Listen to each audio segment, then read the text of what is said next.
All right, here with the man who's probably had, along with Errol Spence, the best performance of 2019, Caleb Plant. Still relatively newly crowned IBF super middleweight champion. So, Caleb, when are we going to see you back in the ring again? Maybe are we going to see a homecoming title defense in Nashville, or what do you think is next on the menu? We're working on a couple things, a couple different venues, a couple different cities, and after this last fight, it's been a little difficult to get an opponent. So, you know, we're working on a couple names right now. We'll see how it plays out. So. Why do you think it's been difficult to find an opponent? Well, I had a pretty good last outing, so I'm not sure if that has something to do with it, but we got a couple lined up, and one of them will fall through, so that's what matters. How does it feel that when you were wanting the title shot, you called out every and anybody, DeGale, Benavidez, Callum Smith, George Groves, and now you have the belt, and now some guys are calling you out. You know, David Benavidez wants to fight you. Anthony Durrell said he was open for unification. What do you think about that? I don't really think he meant that. You know, I think he got asked the question and he tried to give the best answer he could, the right answer, and that was the right answer. So, but David wants to fight me, but he's got to get his title back. And Durrell, he may have said he wanted to fight me, but him and David are about to fight. So I have my mandatories coming up. We're fighting in April. I'm not waiting on them though. This is the Caleb Plant show. This is my career. I'm not slowing down for anybody. I was inactive last year. I didn't get to fight a lot. I had injuries and some other things going on, so I'm looking to stay active. So I'm looking to hurry up and get a fight, hopefully by the end of the summer. If everything works out, then bring you guys, you know, mandatory at the end of the year, and then we'll go on from there. So. Now it makes sense that you're saying David needs to win his title back in order for the fight to make sense with you and David. But I mean, we can fight, but I don't think. Not only would it make more sense for me and David, but it'd be better for the fans. There's more on the line. You know, we'll be built up a little bit more. Still undefeated, I'm sure. So I think it'd be better that way. But hey, if they want to get cracking now, we can do that too. So, you know. Do you agree with the fans? The consensus seems to be building. That's the hottest fight in the division in the near future. Do you agree with that? Yeah, I think so. As I said before, me and David are probably the two youngest in the division at this level. We're both undefeated. It's a clash of people. It's a clash of boxing styles. It's a clash of, you know, a lot of different things. And when you put that in a pot and mix it up, you know, it makes for a good fight. So I'm excited. I'm ready. But at the same time, I got to continue to handle my business. He has to continue to handle his business. And hopefully down the road we can give y'all something big. Is there real bad blood there with you guys in that? And would the not just the fight, but would the pre-fight stuff be great there too? And is there bad blood there? I mean, to me they just seem like some troublemakers. You know, everyone knows how Jose Jr. acts, how he is.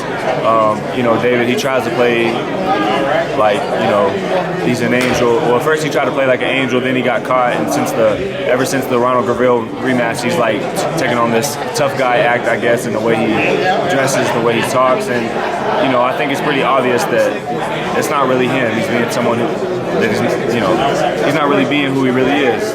So, you know, I'm not a fan of him. He's not a fan of me. We don't have to be a fan of each other. So this is fighting. We're fighting. So. Well, since we're talking personality, so when you guys trash talk, it's more natural for you. You feel like that's more your element, if that's the case. I mean, it's like from the outside looking in, that's for other people to say. Right. You know? Right. Me, I am who I am. That's what you get. Some people like it, some people don't. But I can't be what everybody wants me to be. Because if I was the opposite of what I am now, then the other half of people would like me, and the people who like me now wouldn't. So at the end of the day, you just got to be yourself. I feel like people know I'm genuine in my actions and in my words. They know that I mean what I say what I mean. So I'd like to think that, but that's for others to decide. Yeah, I mean, if you weren't yourself, you wouldn't be Caleb Plant, the world champion. So yeah. And just talking about the fight, you know, you got such a great boxing brain. Is one of the big advantages for you in that fight footwork? Because in terms of speed, it's pretty even. But some people would say David's feet are a little flat, and you got good footwork. What do you think about that? Yeah, I would just I think I'm an all-around great fighter. I got, you know, as you said, I got fast feet, I got good footwork, I got good defense, good IQ.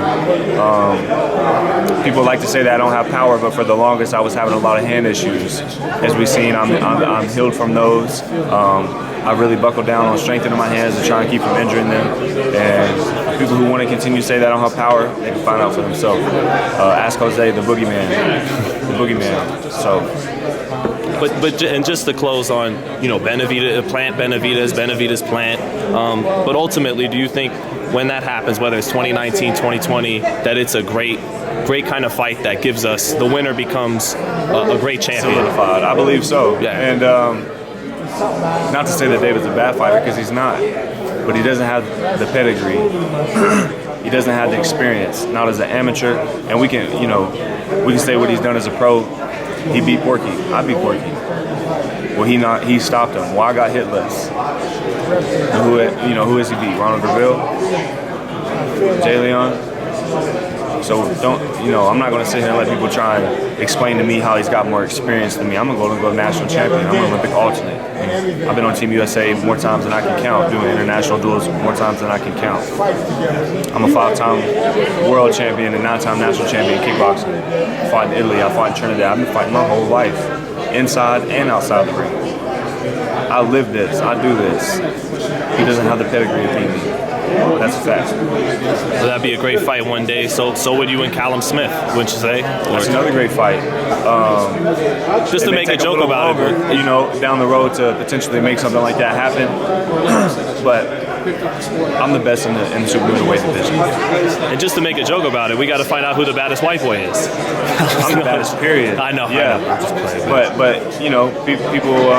That's stupid. Race is interesting. You know, if you put someone like Tiger Woods in golf, it's different. When you put Venus and Serena Williams in tennis, it's different. When you put Larry Bird on the court, it's different. You know, just sometimes when you're a minority in a different sport and you're being successful and you're doing well, sometimes it can stick out because people aren't used to that. People like things that they're not used to. I'm trying to eliminate that though. I'm trying to eliminate stereotypes. I know all stereotypes are for a reason. I'm trying to eliminate that. Just because of my skin color, where I'm from, or how I grew up, I don't think that should be able to limit me to how good I am or how well I can do something. So hopefully throughout my career I can bring a light to that, and people will start to realize that regardless of ethnicity or whatever it may be, you can set out to be whoever you want to be. Yeah, and kidding, may the best man win, you know. Yeah. But since we are on the topic, what do you think when people say, and they mean it as a compliment, he fights like a black fighter? I think that African American in boxing they tend to have more of an athletic style. Mm-hmm. I've always been a good athlete my whole life. I played football. I can throw football, I can catch football, I can play basketball. I'm an athlete all the way around. Some guys in boxing are good at boxing, but you give them a basketball or a football and they can't do anything with it. And I've always just been a great athlete. On top of that, I've been taught boxing the right way. It's not you box like a black fighter. I box well. Maybe just there's a lot of African American fighters who tend to box well because that's how they've been taught. It just so happens that I'm a Caucasian, I'm a white guy who's been taught by white coaches. But that's just the right way to box. You hit them and they don't hit you. That shouldn't be an ethnicity. That's just the right way. Right. You understand? Right. And there's too many. The problem is that there's too many trainers and not enough teachers.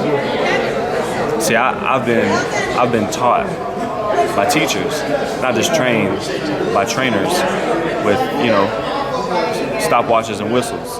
And I think that's the problem that we're having and why it's been passed down generation from generation. So. Yeah, because you're Justin Gamber, that guy is quite the student of the game. Your trainer, absolutely, man. and my father as well. So, right. I don't really feel like I box a certain color. I feel like I do it the right way. Mm-hmm. But yeah, I know people are trying to compliment me when they say that. So. Yeah, I mean, they say the guy's slick. He's got great court. It's a compliment. They mean it well. Yeah.